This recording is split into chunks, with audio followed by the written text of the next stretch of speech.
பொய்யினுடைய முழு பிறப்பிடம் அண்ணாமலை. அண்ணாமலை விலகினாரா விலக்கப்பட்டாரானா அவர் துரத்தப்பட்டார். அண்ணாமலை இல்லாமல் தான் தமிழக இந்த வரும் தேர்தலை பாஜக கூட்டணி என்டிஏ கூட்டணி சந்திக்கும். விஜய் இந்த தேர்தலில் விஜயகாந்த் மாதிரி ஒரு சீட்டு ஜெயிக்கலாம், இல்லை கமலஹாசன் மாதிரி ஒரு சீட்டு கூட ஜெயிக்காத கூட போகலாம். வட இந்திய சேனலுக்கே என்னுடைய தலைவர் பேட்டி கொடுத்துட்டார். எப்படி கேமராவை ஆஃப் பண்ணி மைக் ஆஃப் பண்ணி கூட தன்னுடைய இவரை வச்சுக்கிட்டு ஆலோசகரை வச்சுக்கிட்டு அவர் பாதி பதில் சொல்லி இவர் பாதி பதில் சொல்லி அவங்க என்ன நினச்சிருக்காங்க, இவர் 45 நிமிஷம் நம்மளோட பேசணுன்னே இதை அப்படியே டேக் போவார்னு நினச்சோன்னே அவர் சொல்லி டீ கொடுத்து அமிச்சிட்டார். இது மிகப்பெரிய அசிங்கம், ஒரு பத்திரிகை ஊடகத்துறைக்கு மிகப்பெரிய அசிங்கத்தை உண்டு பண்ணிட்டார். அது ராகுல் காந்திக்கு புரியாமல் இருக்குமா?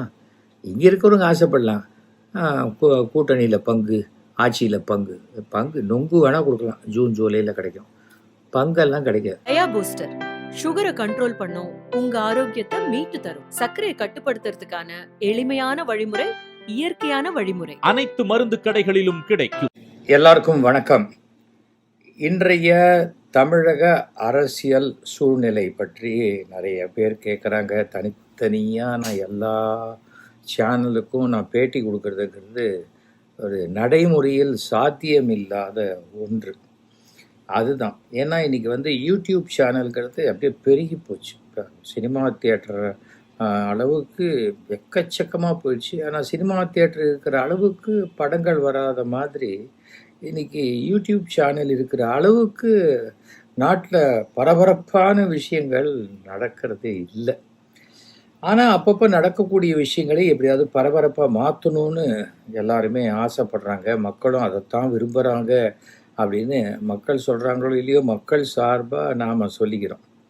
அதனால் இன்றைக்கி இன்றைக்கி நடந்த சில சம்பவங்களை வைத்து கேள்வியும் நானே பதிலும் நானேங்கிற மாதிரி அந்த என்ன கேள்வி எதுக்காக என்ன இன்டர்வியூ எடுக்க வரப்போகிறாங்களோ அதை நானே சொல்லிடலான்னு சொல்லி அண்ணாமலை நேற்றுக்கு ஒரு பேட்டி கொடுத்துருக்கிறார்.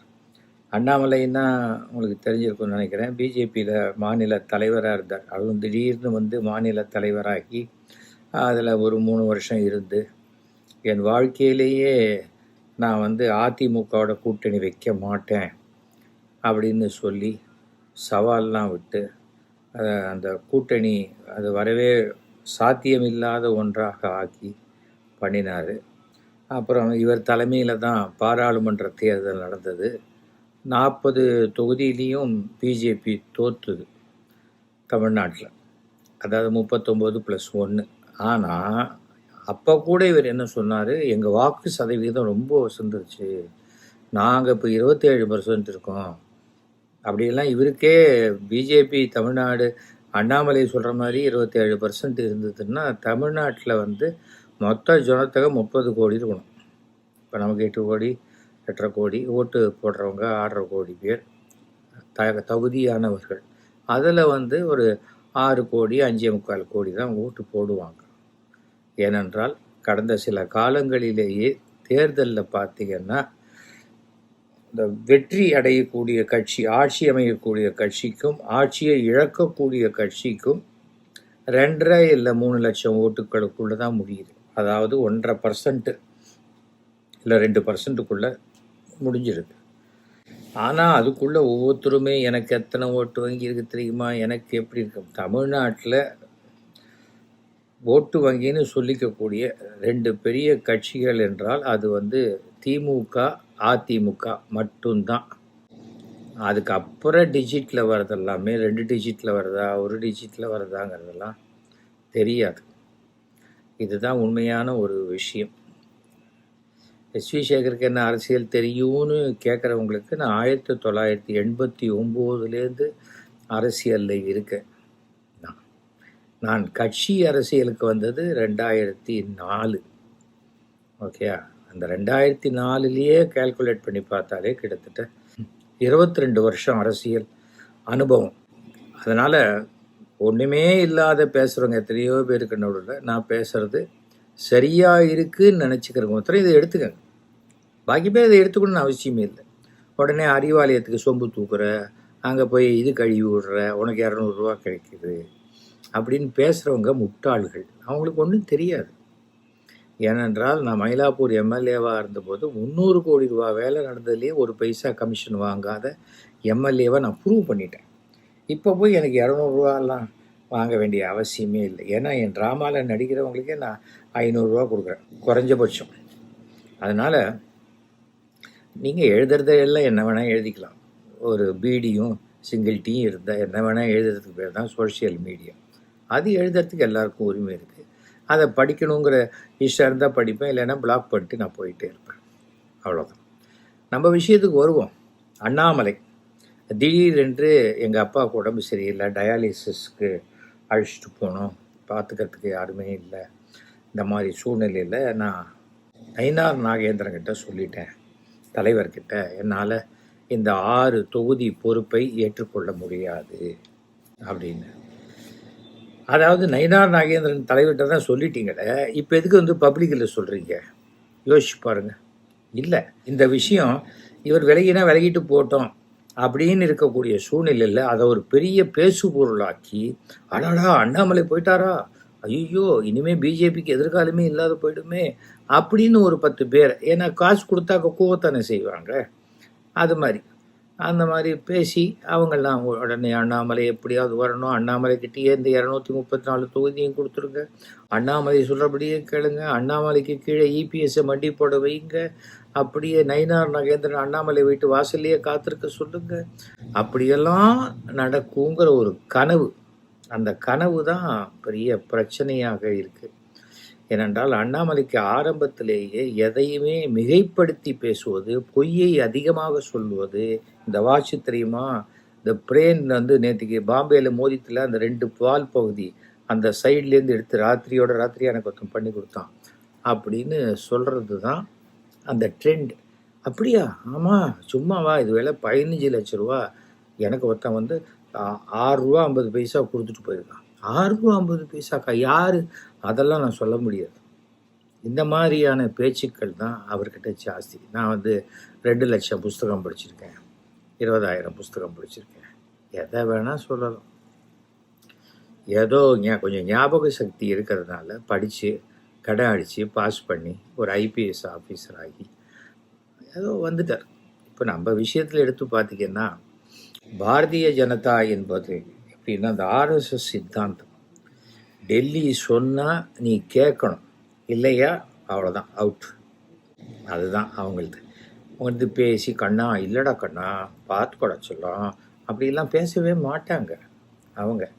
ஏனென்றால் ஐடிசி சோழாவில் மீட்டிங் நடக்கும்போது அமித்ஷா இபிஎஸ்ஸுக்காக காத்திருக்கும் பொழுது அண்ணாமலை தலைவராக இருந்தால் நான் வரமாட்டேன்னு இபிஎஸ் தெளிவாக சொன்ன பிறகு 4 மணிக்கு நயினார் நாகேந்திரனை மட்டும் தலைவர் பதவிக்கு அப்ளிகேஷனை போட வச்சு பாக்கி யாரையுமே போட விடாமல் பண்ணி, அதன் பிறகு அந்த அப்ளிகேஷன் மட்டும் அக்செப்ட் ஆச்சுன்னு சொன்ன பிறகு வீட்டிலேருந்து கிளம்பி வந்தவர் தான் இபிஎஸ். அப்படின்னா என்ன அர்த்தம்? இபிஎஸ் கிட்ட இருக்கிற கண்டிஷனுக்கு ஒத்துக்கிட்டு அண்ணாமலை அன்றைக்கு தலைவரிலிருந்து இறக்கப்பட்டார். இது நடக்கும்னு நான் முன்னாடியே 1 வருஷம் முன்னாடியே நான் சொன்னேன். ஆச்சா, அது நடந்ததா? அதுக்கப்புறம் வந்து பார்த்திங்கன்னா அப்பவும் விடலை அவர். இங்கே ஒரு பேட்டி கொடுத்தா கோயம்புத்தூரில் வேறு பேட்டி கொடுக்க வேண்டியது, கரூரில் நயினார் நாகேந்திரன் வேறு பேட்டி கொடுத்தா இவர் வேறு ஊர்லேருந்து வேறு பேட்டி அதுக்கு எதிராக கொடுக்க வேண்டியது. அதாவது அண்ணாமலையுடைய அடிப்படை நோக்கமே நம்மை தாண்டி யாருமே சிறந்த தலைவராக இங்கே இருந்துடக்கூடாது, அப்படி இருக்கிற மாதிரி இருந்தால் அதை இருக்க விடாத செய்யணும் அப்படிங்கிறது தான். அதனால தான் அண்ணாமலை தலைமையில் அந்த 40 தொகுதியும் தோற்று போச்சு. ஏன் தோற்று போச்சு? தன்னை தவிர பாக்கி 39 வேட்பாளரும் தோக்கணுங்கிற எண்ணத்துலேயே அவர் நடந்ததுனால அந்த கெட்ட புத்தியே அவரை தோக்கடிச்சுது. அப்பவும் என்ன சொன்னார்? நான் ஓட்டு வங்கி ஜாஸ்தி, குறைச்ச ஓட்டில் தான் தோற்றுருக்கேன், அதுக்காக என்ன பண்ண முடியும்? பாராளுமன்றத்தில் நீ பெஞ்சில் உட்காருதப்பா, தரையில் வேணால் உட்காந்துக்கான சொல்லுவாங்க. ஒரு ஓட்டில் தோத்தாலும் தோத்தது தானே. அந்த அடிப்படை ஞானம் கூட இல்லாமல் எதையோ பேசி கொண்டிருக்கார். இப்போ கூட என்னன்னா அவருக்கு இந்த கூட்டணி பிடிக்கலை, இது வரக்கூடாதுன்னு நினைக்கிறார். ஏடிஎம்கே பிஜேபி வரக்கூடாது. இது என்ன காரணமும் தெரியல. அவர் யாருக்காவது ஸ்லீப்பர் செல்லாக இருக்காருங்கிறதாவும் நமக்கு தெரியாது. ஆனால் அண்ணாமலை இருந்தால் இந்த தேர்தலில் போன்ற ஒரு 4 சீட்டு ஜெயிச்சோம், அது கூட ஜெயிக்கிறது கஷ்டம் அப்படின்னு நயினார் நாகேந்திரனும் இபிஎஸும், இபிஎஸ்ல பெருசாக சொல்ல போகிறதில்ல, ஏன்னா அவர் ஏடிஎம்கே, நான் என் கட்சி ஜெயிக்கிறத நான் பார்த்துக்கிறேன்ட்டு போயிடுவார். ஆனால் இப்போ பிரச்சனையே 40 சீட்டு கேட்குறதா, 50 சீட்டு கேட்குறதா, 52 தொகுதி வாங்கலாமான்னு யோசிக்கிறாங்க. இப்படி தான் காங்கிரஸ் கூட ஒரு தடவை 60 தொகுதி கேட்டு மிரட்டி வாங்கினாங்க திமுகவை. கடைசியில் 5 தொகுதி தான் ஜெயித்தாங்க. அப்போ நமக்கு என்ன இருக்கோ அவ்வளோதான். நீங்கள் 100 தொகுதி 300 தொகுதி கூட நிற்கலாம், ஜெயிக்க முடியாது. ஃபஸ்ட்டு அந்த ஓட்டு வங்கியே இல்லை இன்னைக்கு. சீமான் கூட சொல்கிறேன், சீமானுக்கு இருக்கிற ஓட்டு வங்கி தமிழ்நாட்டு பாஜகவுக்கு கிடையாது அப்படின்னு ஓரளவுக்கு பரவலாகவே பேசுகிறாங்க. இதெல்லாம் எதுக்காக சொல்கிறேன்னா, அந்த 6 தொகுதிக்கு மட்டும் நான் தலைவராக இருந்தவனை கவுன்சிலர் மாதிரி ஆக்கிட்டாங்க, எம்பியாக இருந்தவனை கவுன்சிலர் மாதிரி ஆக்கிட்டாங்க, நம்ம என்ன செய்வோம், இது அசிங்கமாக இருக்குது, இதுக்கு நடுவில் வர தலைவர் பதவியிலேருந்து இறக்கணுன்னு உடனே அண்ணாமலை ஏன் இறக்கிறாங்க தெரியல உங்களுக்கு. அவர் அமித்ஷாவோட ரைட் ஹேண்டாக ஹோம் மினிஸ்ட்ரியில் அவருக்கு அவ்வளோ பெரிய இது கொடுக்குறாங்க, மினிஸ்ட்ரி பதவியில் கொடுக்குறாங்க அவருக்கு, தெரியுமா? அவரை இதில் நாகாலாந்துலேருந்து அவர் அப்படியே எம்பி ஆக்குறாங்க. என்னென்னமோ, ஏன்னா இந்த பெய்டு ஏஜென்சின்ஸ் இருக்குது. நான் மாதம் 1 கோடி ரூபா செலவழிச்சிட்டா என்னை பற்றி வந்துக்கிட்டே இருக்கும் நியூஸ். அதில் சில நாணயமானவங்க அதெல்லாம் போடா இதெல்லாம் நியூஸ் எடுத்து விட்டுருவாங்க. பாக்கி பேர் வாங்கின காசுக்கு கூவியே ஆகணுங்கிறதுக்காக அவங்க முறையில் நியாயப்படுத்தி அண்ணாமலை மாதிரி உண்டா, திருவண்ணாமலையே நம்ம அண்ணாமலைக்கு பிறகு தான் பேர் வந்தது. அண்ணாமலை படமே ரஜினிகாந்த் அண்ணாமலையை பார்த்து தான் வச்சார். இப்படி என்ன வேணால் எழுதிக்கிட்டே இருக்கலாம். அதை யார் வேணால் நம்புறவன் நம்ப போகிறான், நம்பாதவன் நம்ப போகிறது. அதை பற்றி நமக்கு என்ன இருக்குது? ஆனால் அதை டெய்லி படித்து பார்த்துட்டு நம்மளை பற்றி வந்திருக்கு. ஏன்னா நியாயமாக சம்பாதிச்ச காசாக இருந்தால் அதை செலவழிக்கிறதுக்கு முன்னாடி யோசிப்போம். எங்கெங்கேருந்தோ பணம் வருது. ஏன்னா என் குடும்பத்தையே என் நண்பர்கள் தான் 10 லட்ச ரூபா மாதம் கொடுத்து காப்பாற்றுறாருன்னு சொன்னவர் தான் அண்ணாமலை. சொன்னாரா இல்லையா? எல்லாமே அவர் வாய்ஸில் இருக்குது. இனிமேல் ஏர்போர்ட்டில் இந்த போகிறதே நான் பேட்டி கொடுக்க மாட்டேனார். அப்புறம் பேட்டி கொடுத்தாரா இல்லையா? நான் செருப்பே போட்டுக்க மாட்டேனார். அப்புறம் நயினார் நாகேந்திரன் வாங்கி கொடுத்த செருப்பை போட்டுக்கிட்டாரா இல்லையா? எதுக்காக சொல்கிறேன், அவரால் அவர் சொன்னது எதையுமே காப்பாற்ற முடியாது. பொய்யினுடைய முழு பிறப்பிடம் அண்ணாமலை. சவுக்கால் அடிச்சுக்கிட்டார். வலிக்கவே வலிக்காத இலவம் மஞ்சால பண்ணின ஒரு சவுக்கை வாங்கி படார்னு சவுண்டை போடுற மாதிரி போட்டு அடிச்சுக்கிட்டார். என்னத்துக்காக அடிச்சுக்கிட்டாரு? ஏன் எதுக்காக? யாரோ ஒருத்தர் எங்கேயோ தப்பு பண்ணிட்டாங்கன்னா அதுக்கு நான் பொறுப்பு ஏற்றுக்கிறேன்னு அடிச்சுக்க முடியும்? நீங்கள் யோசிச்சு பாருங்க. அவர் பாரதிய ஜனதா வளர்கிறதுக்கு என்ன பண்ணியிருக்கார்? 3 வருஷம் இருந்தார் இல்லையா? 1 வருஷத்துக்கு 100 கூட்டம் போட்டிருப்பாரா தமிழ்நாட்டில்? 100 கூட்டம் ரொம்ப ஜாஸ்தி. 10 கூட்டம் போட்டிருப்பாரா? அவ்வளோதான் போட்டிருப்பார். அதில் 8 இவரே பேசியிருப்பார். இதுதான் நடக்கும், இதுதான் நடந்திருக்கு. அதுக்காக புரிஞ்சுக்கணும். நீங்கள் அரசியலில் யாரை வேண்டுமானாலும் நம்பலான்னு நம்பிடாதீங்க. அரசியல்ங்கிறதும் சினிமாவுக்கு அடுத்தபடியாக மிக அதிகமான பிரமிப்பை உண்டு பண்ணி நம்மளை அப்படியே இழுத்துரும். நமக்கு நல்லது செய்கிறவங்களுக்கு நாம் திருப்பி நல்லது செய்யணும், அந்த எண்ணம் இருந்தால் போகிறோம் அரசியல். வேறு எதுவுமே வேண்டியது இல்லை. அண்ணாமலை விலகினாரா விலக்கப்பட்டாரான்னா அவர் துரத்தப்பட்டார். இந்த இடத்துல நீ வேணாம், வெளில போ, இந்த எலெக்ஷனில் நீ வேணாம். ஆனால் இன்றைக்கும் ஆச்சரியம் இல்லை, அண்ணாமலையை நாளைக்கே இந்த எலெக்ஷன் நடக்கிற வேறு மாநிலத்துக்கு எங்கேயாவது பொறுப்பாளராக போட்டு அமிச்சாலாம் அனுப்பலாம். அவருக்கு சென்ட்ரல் மினிஸ்டர் பதவி அதெல்லாம் கொடுக்கறதுக்கு வாய்ப்பே கிடையாது. அவர் தன்னை ரொம்ப மிக அளவு கடந்து அதிகமாக அவர் நினச்சிக்கிறத விட மக்கள் அதிகமாக நினச்சிக்கணும் அப்படின்னு நினச்சிக்கிட்டதுனால வந்த பிரமையினால் ஏற்பட்ட ஒரு சின்ன கூட்டம்தான் அவருக்கு. அது ஒன்றும் ஓட்டு வங்கியெல்லாம் இல்லை. அது அதனால் அண்ணாமலைங்கிறத சொல்கிறதெல்லாம் சும்மா.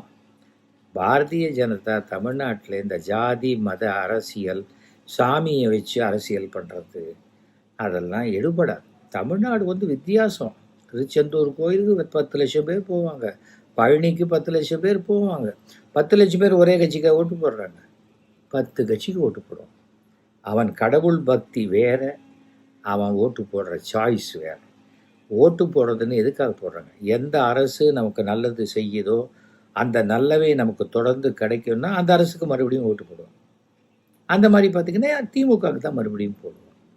இல்லை நானும் செய்வேன், நானும் இதை செய்வேன்னு வேற கட்சிகள் வாக்குறுதி கொடுத்தா கூட திமுக கொடுத்த போது செய்யும்போது அதெல்லாம் நடக்கவே நடக்காதுன்னு சொன்னவங்க நீங்கள் இப்போ எப்படி சொல்கிறீங்கன்னு தானே கேட்பாங்க.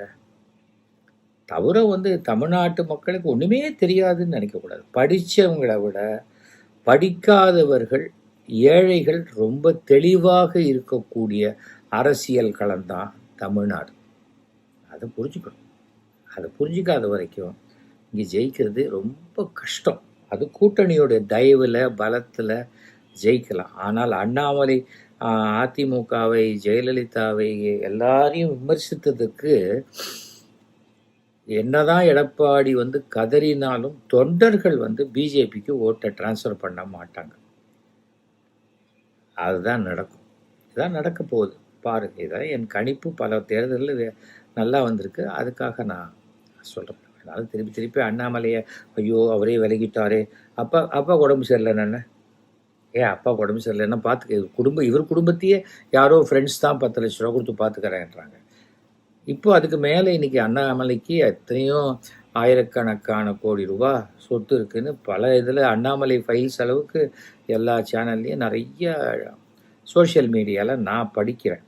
அப்படி இருக்கிறதுல 10% உண்மையாக இருந்தால் கூட ஒரு 2 ஆளை போட்டு பார்த்துக்க முடியாதா அப்பாவை?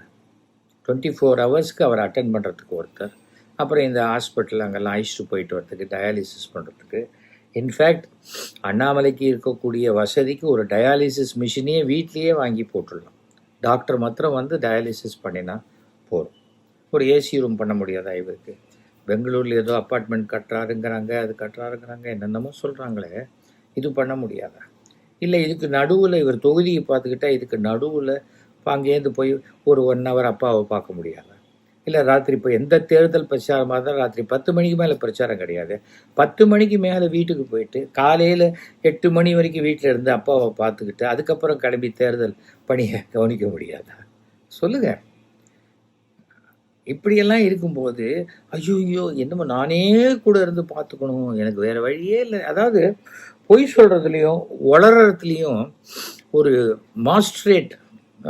மாஸ்டர் டிகிரி அது வாங்கினது அண்ணாமலைன்னு, அதுக்கு தனியாக டாக்டரேட் கொடுக்கலாம் அவருக்கு, அந்த மாதிரி. அதனால் இது அண்ணாமலைங்கிறது அண்ணாமலை இல்லாமல் தான் தமிழக இந்த வரும் தேர்தலை பாஜக கூட்டணி, என்டிஏ கூட்டணி சந்திக்கும். அவ்வளோதான். வெற்றி பெறும்னு சொல்ல முடியும். அண்ணாமலை இல்லாட்டா வெற்றி பெறுவோன்னு நினைக்கலாமே தவிர அண்ணாமலை இல்லாட்டாலும் அதே தான். என்ன கொஞ்சம் எக்ஸ்ட்ரா ஓட்டு வேணால் வாங்கலாம், அவ்வளோதான். அதுக்கு மேலே ஒன்றுமே கிடையாது. அது நயினா நாகேந்திரனும் அரசியல் தெரிந்தவர் தான், நல்ல அரசியல் தெரிந்தவர். அவருக்கு எங்கே அரசியல் பண்ணுவோம் அதை கரெக்டாக இபிஎஸோடு சேர்ந்து பண்ணிட்டார், அவ்வளோதான். தமிழக பாஜகலாம் இன்னும் தேர்தல்கள் எல்லாத்துலேயும் சிறப்பாக விளங்கணும்னா கேசவம் விநாயகம் போன்றவர்கள் தமிழக பாஜகவிலிருந்து அப்புறப்படுத்தப்பட வேண்டும். இதெல்லாம் நான் என் அனுபவத்தில் பார்த்த விஷயங்களை வைத்து சொல்கிறேன். ஏன்னா இங்கெல்லாம் தலைவருக்கு மரியாதை கிடையாது, ஆர்கனைசிங் செக்ரட்டரி, அதுக்கு மேலே கேசவ விநாயகம். அப்போது அந்த இடமே சரியில்லைன்னா தலைவர் என்ன பண்ணுவார்? யோசிச்சு பாருங்கள். இதுதான் ஆக மொத்தம். இது நம்முடைய அருமை தம்பி அண்ணாமலை அவராக விலகி எல்லாம் போல, நீ விலகி இருக்கன்னா போ, நகர் ஒத்து அப்படின்னு சொல்லி ஒதுக்கப்பட்டு விட்டார். இதுதான் இதில். அடுத்தது தாவேக்கா அதோடைய 3வது ஆண்டு சிறப்பாக கொண்டாடு. 2 ஆண்டு முடிஞ்சு 3வது ஆண்டு டான்ஸ் ஆடி விசில் அடித்து எல்லாம் பண்ணியிருக்காரு. அது ஒன்றும் தப்பு கிடையாது. ஒரு தலைவர் தொண்டர்களோடு சேர்ந்து டான்ஸ் ஆடுறதுல என்ன இருக்குது? அதில் என்ன இருக்குது? ஒன்றும் தப்பே கிடையாது. ஒரு பிரதமர் போகிறார், மேகாலயா போகிறார், மணிப்பூர் போகிறார், அங்கே இருக்கிற பழங்குடி மக்களோட ஒரு டான்ஸ் ஆடணுன்னா ஆடுறாங்க. அதுக்காக அவர் பாரு டான்ஸ் ஆடிட்டுருக்காருன்னு அந்த இதுக்கெல்லாம் நான் போகலை. ஏன்னால் அடிப்படையாக விஜய் என்பவர் ஒரு நடிகர். அந்த பிளட்டு உள்ளே இருக்கத்தானே செய்யும். ஒரு மிகச்சிறந்த டான்ஸர். ஒரு ரிதம் கேட்டால் உடம்புல அந்த ரிதம் வரத்தானே செய்யும். அதில் என்ன தப்பு இருக்குது? அவர் என்ன கோயிலுக்குள்ளே போய் டான்ஸ் ஆடிட்டாரு? அவருடைய மாநாட்டில் ஆடிருக்காரு. அது ஒன்றும் தப்பு கிடையாது. ஆனால் அந்த நடிப்போடையே அவர் வச்சிருக்கணும். அரசியலுக்கு வந்திருக்கக்கூடாது. அவர் என்ன நினச்சிட்டாரு, நம்ம ஆட்சியில் பங்குன்னு அத்தனை பேரும் நம்மக்கிட்ட வந்துருவோம்னு நினச்சாங்க. ஆட்சியில் பங்குன்னு சொன்னதை எல்லா கட்சிகளும் சாதகமாக்கி திமுகவோட கூட்டணின்னா நீங்கள் எப்படி நான் கேட்குற சீட்டு தரீங்களா? இல்லை நான் விஜய்கிட்ட போயிட்டு வாங்க, விஜய்கிட்ட போயிடுவேன், என்னை கூப்பிட்டுக்கிட்டே இருக்கார் அப்படின்னு சொல்லி விஜயை ஒரு ட்ரம்ப் கார்டாக பயன்படுத்திக்கிட்டு இவங்க தனக்கு வேணுங்கிறதை சாதிச்சு கொள்ளக்கூடிய ஒரு கேத்தலிஸ்ட், ஒரு கிரியா ஊக்கியாக விஜய் பயன்பட்டாரே தவிர அவரை நம்பி போனவர் ஒரே ஒரு சீனியர் பொலிட்டீஷியன் செங்கோட்டையன்.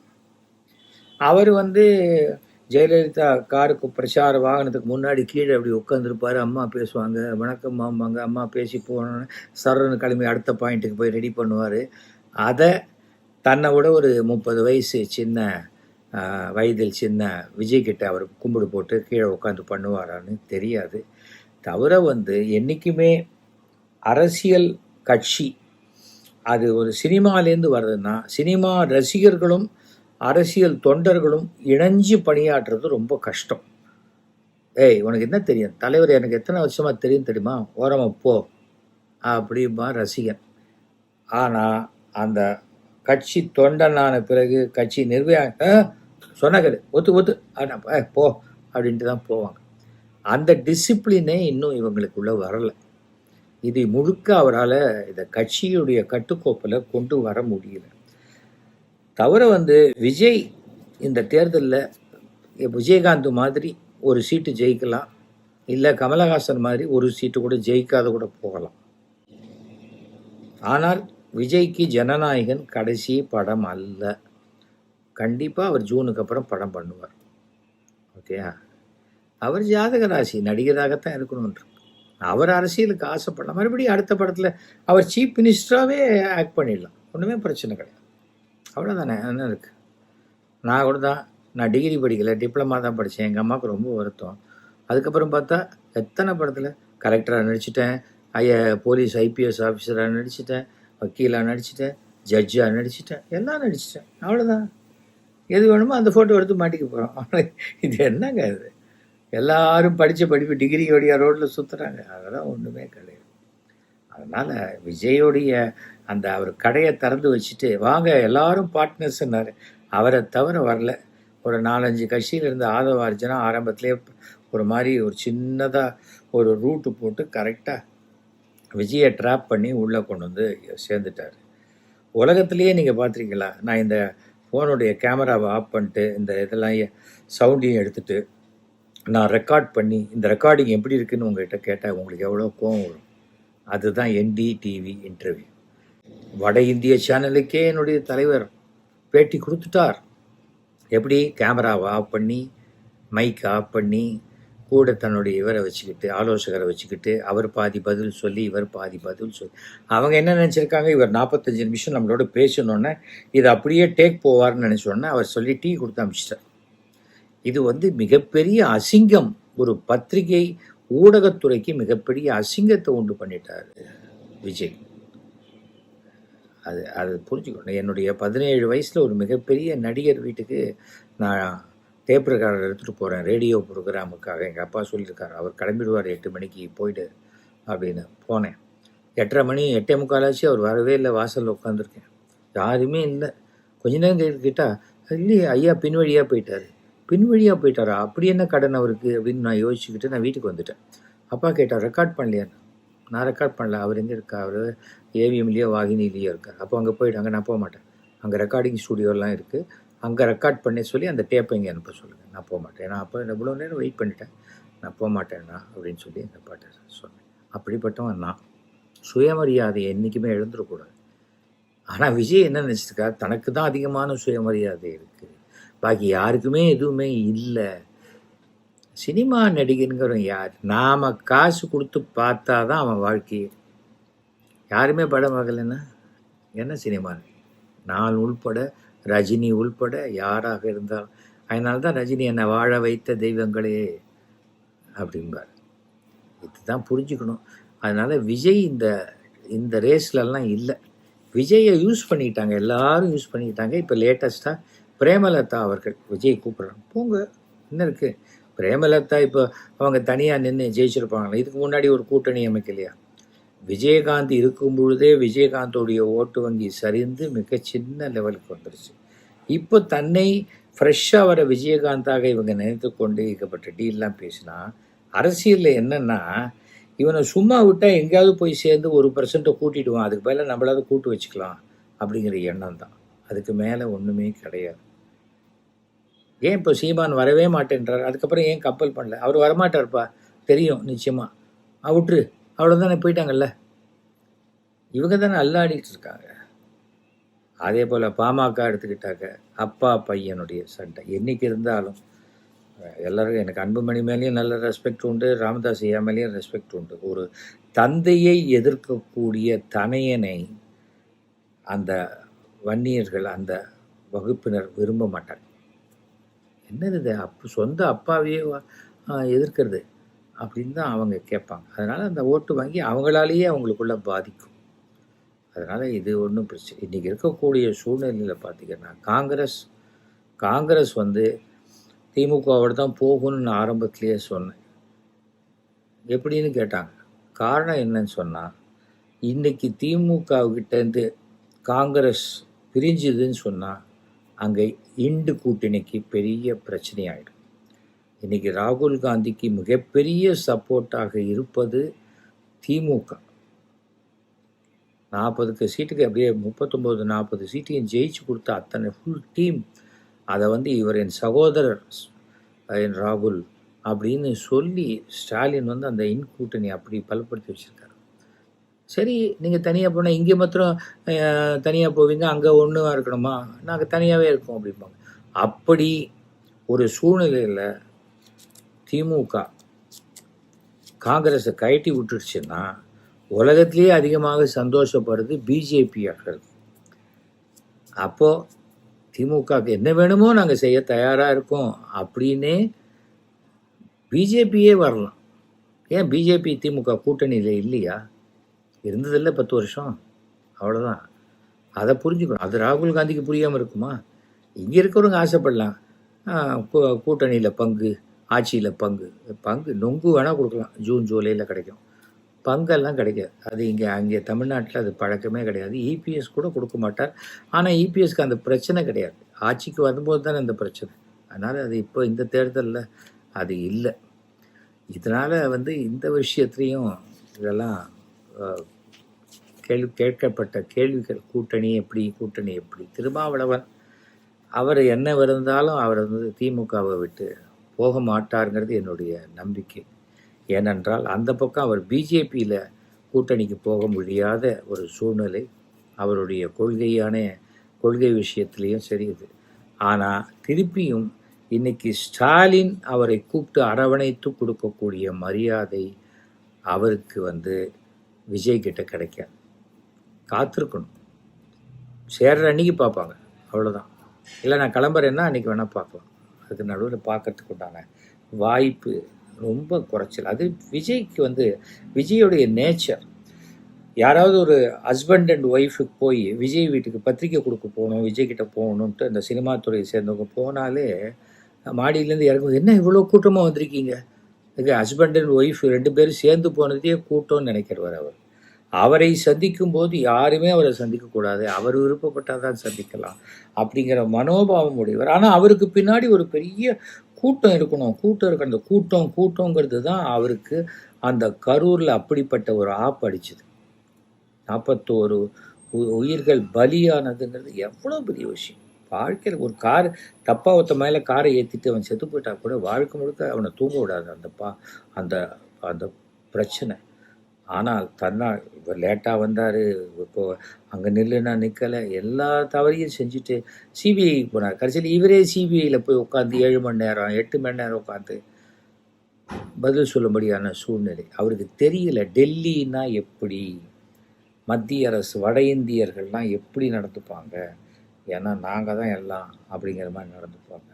அதை எதிர்த்து நிற்கிறது திரு ஸ்டாலின் மிக தைரியமாக. அது பெரிய பாராட்டப்பட வேண்டிய ஒரு விஷயம். எவ்வளோ சொன்னாங்க, தொழில்துறையில் இன்றைக்கி யார் முதலிடம்னு பார்த்தா நம்ம தமிழ்நாடு தானே இருக்குது. அதனால் இது எல்லாவற்றையும் பார்க்கும்போது இந்த சூழ்நிலையில் அண்ணாமலை வெளில போனது எதுக்குப்பா, இதில் நமக்கு பிரச்சனை, அமுச்சிட்டாங்க சைலண்ட்டாக இருக்கலான்னு. அண்ணாமலை உடனே தனி கட்சி ஆரம்பிச்சிருவார், அந்த மாதிரியெல்லாம் யாரும் நினச்சிக்காதீங்க.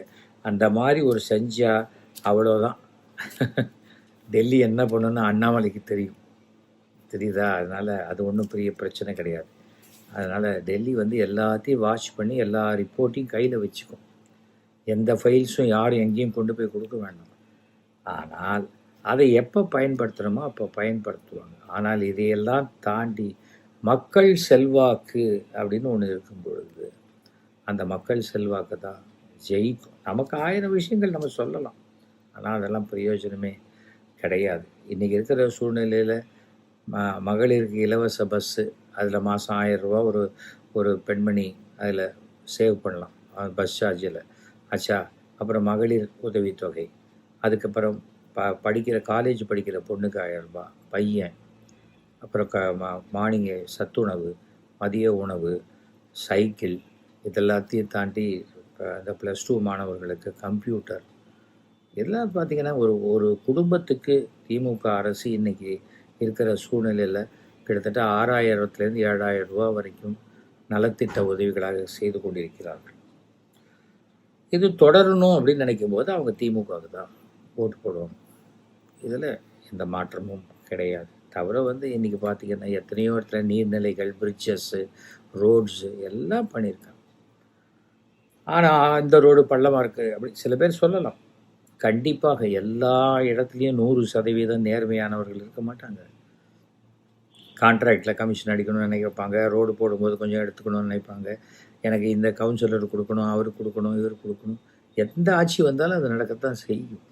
அதை மக்களும் விழிப்புணர்வோடு இருந்து பார்த்து பண்ணினா தான் நமக்கு சரியாக இருக்கும். அவ்வளோதான். இந்த மாதிரியான சூழ்நிலையில் இன்றைக்கி நடந்த விஷயங்களை எதை எடுத்து பார்த்தாலும் இன்றைக்கி வந்து எல்லா இடத்தையும் இந்த திமுகங்கிற கூட்டணி பஸ்ஸு ஃபுல்லாகிடுச்சு. இதுக்கப்புறம் கொஞ்சம் நகர்ந்து உட்காந்துக்காங்க, அவருக்கு ஒரு 1/2 சீட்டு கொடுங்க, ஒரு சீட்டு கொடுங்க, அப்படி வேணால் புஷ் பண்ணி உள்ளே கொண்டு வரலாமே தவிர இங்கே இருக்கிறவங்க யாரும் வெளியில் போகிறதா இல்லை. ஏன்னா அவங்களுக்கு எல்லாருக்குமே தெரியும் இதுதான் ஜெயிக்கக்கூடிய கூட்டணி, மீண்டும் ஸ்டாலின் தான் முதலமைச்சருங்கிறது அவங்களுக்கு தெரியும். அதனால் சும்மா பண்ணி அப்படி பண்ணி பார்ப்போம் அப்படிங்கிறது தான் பண்ணி பார்த்தாங்க. அதுக்கும் மேலே வந்து சீட்டு கேட்குறவங்களுக்கெல்லாம் ஒருவேளை நாளைக்கு முதலமைச்சர் எம்எல்சி மறுபடியும் கொண்டு வரலாம், மேலவை கொண்டு வரலான்ட்டு கொண்டு வந்து அவங்களுக்கு என்ன சீட்டு வேணுமோ கொடுக்கலாம், அவ்வளோதான் பண்ணலாம். இதுதான் நடக்கும் அப்படின்னு நான் எதிர்பார்க்கின்றேன். இதுதான் என்னுடைய இந்த இது. அதனால் ஆரம்பத்தில் உங்களுக்கு அண்ணாமலைக்கு என்ன சார், எனக்கு அண்ணாமலைக்கு ஒன்றும் கிடையாது. ஒரு அரசியலில் எந்த விதமான ஒழுக்கமும் இல்லாமல், நேர்மையே இல்லாமல், ஒரு ஆட்சிக்கு வரத்துக்கு முன்னாடியே ஒருத்தருக்கு இப்படி இருக்குன்னா அவரெல்லாம் பதவிக்கு வந்துட்டால் என்ன ஆகுங்கிற பயம்தான் எனக்கு, வேறு ஒன்றுமே கிடையாது. நானே எத்தனையோ பார்த்துட்டேன், ப்ளஸ்ஸையும் பார்த்துட்டேன், மைனஸையும் பார்த்துட்டேன். நான் ப்ளஸ்ஸாக இருக்கேன்னா ப்ளஸ்ஸாக இருக்கேன், என்னால் மைனஸோடு சேர்ந்து மைனஸாக மாற முடியாது. அவ்வளோதான், வேறு எதுவுமே கிடையாது. நம்ம எல்லாத்தையும் இந்தியாவிலேயே பார்த்திங்கன்னா எவ்வளோ east or west, our India is best, north or south, our Tamil Nadu is the best. இது என்னுடைய ஒப்பீனியன். அது நல்லா இருக்கிறதுக்கு யார் உழைக்கிறாங்களோ அவங்களுக்கு அந்த மாதிரி நினைக்கும் பொழுது இன்றைக்கி கலைஞருடைய வாரிசாக கலைஞர் செய்ததை விட இன்றைக்கி அதிகமாக விஷயங்களை மக்களுக்கு தொண்டாட்டி கொண்டு வரும் என்னுடைய அருமை நண்பர் ஸ்டாலின் மீண்டும் முதலமைச்சர் ஆவார் என்று நான் உறுதிபட கூறுகிறேன். அதற்கு என்னுடைய வாழ்த்துக்கள். அவர் வந்து அந்த தேர்தலில் என்னை அழைச்சி பிரச்சாரம் பண்ண சொன்னால் அதையும் நான் செய்ய தயாராக இருக்கிறேன், கண்டிப்பாக செய்வேன் என்பதையும் நான் கூறிக்கொள்கிறேன். ஓகேயா, மீண்டும் சந்திப்போம். அந்த மாதிரி தான் கேள்வி பதில். ஒரு கேள்வி கேட்டாலே நம்ம உன் பேர் என்ன அப்படின்னாலே 10 பக்கம் பேசுவோம் நம்ம. அந்த மாதிரி தான்.